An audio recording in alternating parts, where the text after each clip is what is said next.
waxaan rabaa inaan idin xasuusiyo nabi muxamed calayhi salaatu wasalaam ilaahay wuxuu tilmaamayaa tabaaraka alladii nazala alfurqaana calaa cabdihi liyakuuna lilcaalamiina nadiira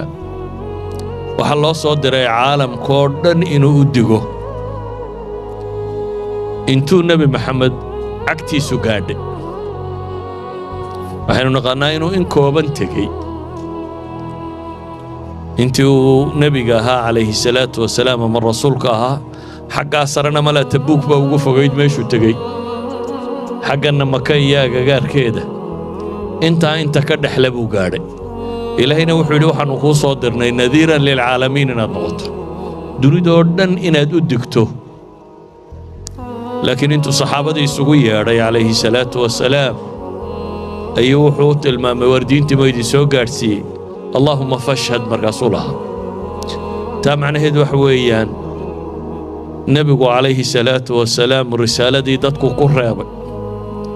cid waliba inay sii qaado dunida inta kale sii gaadhsiisa waa mas-uuliyad saaran idan waxaa habboon in qof kasta oo muslimi uu dareemo mas-uuliyaddaas inay saarantay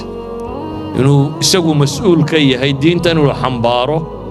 oo aadanaha intiisa kale uu gaadhsiiyo ama mid muslima oo jaahila ha ahaado ama mid aan tawxiidsanba ha ahaado ama mid aan maqalba islaam ha ahaado innagay korkeenna saarantay dadka inta hadhay inaynu gaadhsiino